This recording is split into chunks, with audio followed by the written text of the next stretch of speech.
First Congress ಅವ್ರ ಮನೆ ಹಾಳಾಗಬೇಕು. ಯಾಕಂದರೆ ಈ ಭಯೋತ್ಪಾದಕರ ದಾಳಿ ಶುರುವಾಗಿದ್ದೇ ಇವರಿಂದ, ಈ ಮನೆ ಆಳ್ರಿಂದಾನೆ, ಕಾಂಗ್ರೆಸ್ ಮನೆ ಆಳ್ರಿಂದಾನೆ. ಈ ಕಾಶ್ಮೀರದಲ್ಲಿ, ಜಮ್ಮು ಕಾಶ್ಮೀರದಲ್ಲಿ ನಿರಂತರವಾಗಿ ಗ್ರಾನೈಟು, ಗುಂಡು, ಮಿಸೈಲ್ಸು ಎಲ್ಲ ಬಂದ್ಬಿಟ್ಟಿದ್ವು. ಈಗ ಯಾಕೆ ಸದ್ದಿಲ್ದಿರ ಕೂತಿದ್ದಾರೆ? ವಿಧಾನಸೌಧದಲ್ಲಿ ಕರ್ಕೊಂಬಂದು ಕಾಂಗ್ರೆಸ್ ಕಾರ್ಯಕರ್ತರನ್ನ ಕರ್ಕೊಂಬಂದು ಪಾಕಿಸ್ತಾನ ಜಿಂದಾಬಾದ್ ಅಂತ ಕೂಗಿಸ್ತಂದು ರಾಜ್ಯಸಭಾ ಸದಸ್ಯ ಅವರೇ ಲೆಟ್ರ್ ಕೊಟ್ಟಿದ್ದಾರೆ. ಯಾರು ಮನೆ ಆಳ್ರು? ದೇಶದ ಮನೆ ಹಾಳು ಮಾಡೋದು ಕಾಂಗ್ರೆಸ್ಸಿನ ಬುದ್ಧಿ. ನಾನು ಸಿದ್ದರಾಮಯ್ಯನವ್ರು ಕೇಳ್ತೀನಿ, ಸಿದ್ದರಾಮಯ್ಯ ಸಾಹೇಬ್ರೆ, ಸಿದ್ದರಾಮಯ್ಯನವರೇ, ನೀವೆಂದಾದ ಸ್ವಾತಂತ್ರ್ಯ ಹೋರಾಟದಲ್ಲಿ ಭಾಗವಾಗಿದ್ದೇನೋ ಇದೆಯಾ?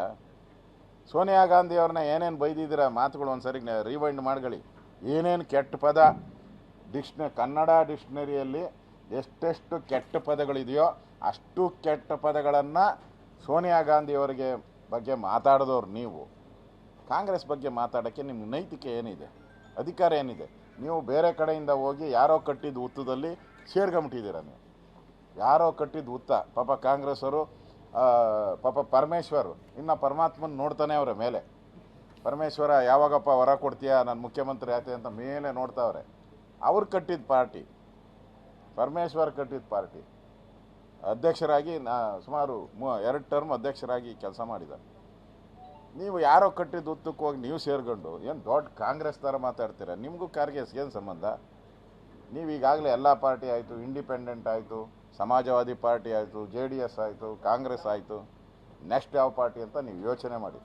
ನಿಮಗೆ ಸ್ವಾತಂತ್ರ್ಯ ಹೋರಾಟದ ಬಗ್ಗೆ ಮಾತಾಡೋವಂಥ ನೈತಿಕ ಅಧಿಕಾರ ಇಲ್ಲ. ನೀವೇನಾನ ಭಾಗವಹಿಸಿದ್ರಾ ಹೇಳಿ? ನೀವೇನಾನ ಭಾಗವಹಿಸಿದ್ರೆ ಹೇಳಿ. ಸ್ವಾತಂತ್ರ್ಯ ಚಳುವಳಿಯಲ್ಲಿ ನೀವು ಭಾಗವಹಿಸಿದ್ದೀರಾ? ಹಾಂ, ಅದಕ್ಕೆ ಮತ್ತೆ ಯಾಕೆ ಹೇಳ್ತೀರಾ? ಸ್ವಾತಂತ್ರ್ಯ ಚಳುವಳಿ ಭಾಗವಹಿಸಿದವರು ಮಹಾತ್ಮ ಗಾಂಧೀಜಿಯವರು. ಮಹಾತ್ಮ ಗಾಂಧೀಜಿಯವರು ಏನು ಹೇಳಿದ್ರು? ಕಾಂಗ್ರೆಸ್ಸನ್ನು ಮರ್ಜ್ ಮಾಡಿ ಅಂತ ಹೇಳಿದ್ರು. ವಿಸರ್ಜನೆ ಮಾಡಿ, ಸ್ವಾತಂತ್ರ್ಯ ಹೋರಾಟಕ್ಕೆ ಮಾತ್ರ ಸೀಮಿತ ಅಂತ. ನಿಮ್ಮ ದುರಾಸೆಗೋಸ್ಕರ, ನಿಮ್ಮ ಸ್ವಾರ್ಥಕ್ಕೋಸ್ಕರ ನೀವು ಅದನ್ನು ಬಳಸ್ಕೊತಾ ಇದ್ರಿ. ಈಗ ಆ ಕಾಂಗ್ರೆಸ್ಸು ಇಲ್ಲ, ಈಗಿರೋದು ಕೈ ಕಾಂಗ್ರೆಸ್ಸು. ಮೊದಲಿದ್ದು ಹಸು ಕರು ಕಾಂಗ್ರೆಸ್ಸು, ಈಗ ಹಸುನೂ ಇಲ್ಲ, ಕರುನೂ ಇಲ್ಲ, ಎಲ್ಲ ಇದು ಕೊಡದ್ಬಿಟ್ಟಿದ್ದಾರೆ. ಎಲ್ಲ ಏನದು ಕಡಿಯೋದು, ಕಸಾಯಿ ಖಾನೆಗೆ. ಕಸಾಯಿ ಖಾನೆಗೆ ಕಳಿಸ್ಬಿಟ್ಟಿದ್ದಾರೆ ಹಸು ಕರುನೆಲ್ಲ. ಈ ಕೈ ಮಾತ್ರ ಇಟ್ಕೊಂಡಿದ್ದಾರೆ, ಕೈ ಕೊಡೋ ಕೈನ ಮಾತ್ರ ಇಟ್ಕೊಂಡಿದ್ದಾರೆ.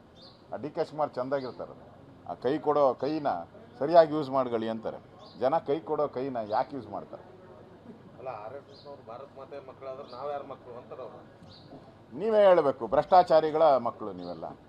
2G 3G 4G, ಕಲ್ಲಿದ್ದಲು, ಭೂಮಿ ಒಳಗಡೆ, ಆಕಾಶದಲ್ಲಿ ಎಲ್ಲ ಕಡೆ ಭ್ರಷ್ಟಾಚಾರ ಮಾಡಿದ್ದೀರಾ.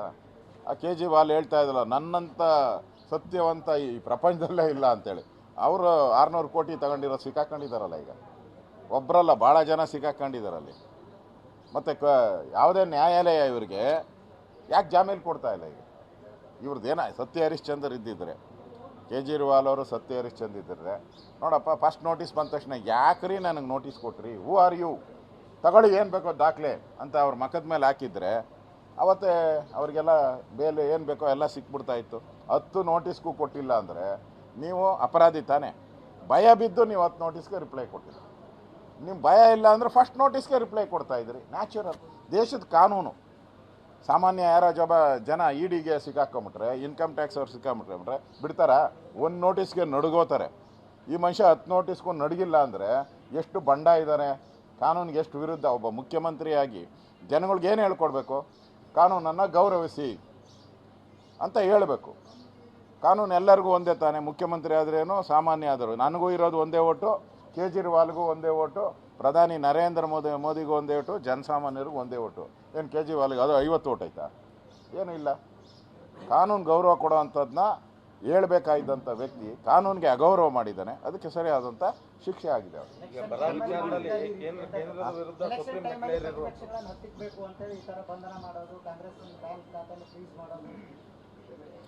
ಎಲೆಕ್ಷನ್ ಟೈಮಲ್ಲ ನೋಟಿಸ್ ಕೊಟ್ಟಿದ್ದು, ಕೊನೆ ನೋಟಿಸ್ ಎಲೆಕ್ಷನ್ ಟೈಮಲ್ಲಿ. 10 ನೋಟಿಸ್ ಕಳೆದ 3 ತಿಂಗಳಿಂದ ಕೊಡ್ತಾನೆ ಇದ್ದಾರಲ್ಲ, 4 ತಿಂಗಳಿಂದ ಕೊಡ್ತಾ. ಅವಾಗೇನು ಎಲೆಕ್ಷನ್ ಘೋಷಣೆ ಆಗಿರಲಿಲ್ಲ. ಅವಾಗೇನು ಮಣ್ಣು ತಿಂತಾಯಿದ್ರಾ? ಅವಾಗೇನು ತಿಂತಾಯಿದ್ರು? ಮಣ್ಣು ತಿಂತಾಯಿದ್ರ? ಅವಾಗ ಅಪ್ಲೈ ಮಾಡ್ಬೋದಾಯ್ತಲ್ಲ, ಅವಾಗೇ ಕೋರ್ಟ್ಗೆ ಹೋಗ್ಬಿಡ್ಬೋದಾಯಿತು. ಕೋರ್ಟ್ಗೆ ಹಾಕಿದ್ದಕ್ಕೆ, ಕೋರ್ಟ್ಗೆ ಹೋದವ್ರು ಯಾರು? ಕೇಜ್ರಿವಾಲು. ವಾಪಸ್ ತಗೊಂಬಿಟ್ರಲ್ಲ ಅರ್ಜಿನೇ. ಸುಪ್ರೀಂ ಕೋರ್ಟ್ಗೆ ಹಾಕಿದ್ದ ಬೇಲ್ ಅರ್ಜಿನೇ ವಾಪಸ್ ತೊಗೊಂಡ್ರಿ. ಯಾಕೆ ತೊಗೊಂಡ್ರಿ? ಯಾಕೆ ತೊಗೊಂಡ್ರಿ? ಸುಪ್ರೀಂ ಕೋರ್ಟಲ್ಲಿ ಏನಾನ ಆರ್ಡ್ರ್ ಔಟ್ರೆ ಪರ್ಮನೆಂಟಾಗಿ ಜೈಲಾಗಿರ್ಬೇಕು ಅಂತ ಹೇಳಿ ವಾಪಸ್ ತೊಗೊಂಡವ್ರು ನೀವು. ತಪ್ಪಿಲ್ಲ ಅಂದರೆ ಯಾಕೆ ವಾಪಸ್ ತಗೊಂಡ್ರಿ ಸುಪ್ರೀಂ ಕೋರ್ಟಲ್ಲಿರುವಂಥ ಅರ್ಜಿನ? ವಾಯ್? ಏನು ಪ್ರಾಬ್ಲಮ್ಮು? ಅದರಿಂದ ಕೇಜ್ರಿವಾಲ್ ಅವರ ವಿಚಾರ ಒಂದು ಕಡೆ ಇಲ್ಲ, ಇಡೀ ದೇಶದಲ್ಲೇ ಹರಡಿಬಿಟ್ಟಿದೆ. ಇದರಿಂದ ತೆಲಂಗಾಣದಿಂದ ಹಿಡಿದು ಡೆಲ್ಲಿಯಿಂದ ಬೇರೆ ಬೇರೆ ಕಡೆನೂ ಹರಡಿದೆ. ಅದೆಲ್ಲ ಜಾಲ ಸಿಕ್ಕಿರೋದಕ್ಕೆ ಯಾರಿಗೂ. ಈಗ ಸಿಸೋಡಿಯಾ ಉಪಮುಖ್ಯಮಂತ್ರಿ ಆಗಿದ್ದವ್ರು ಎಷ್ಟು 6 ತಿಂಗಳ ಮೇಲೆ ಆಗಿಬಿಡ್ತಲ್ಲಪ್ಪ ಜೈಲಿಗೆ ಹೋಗಿ.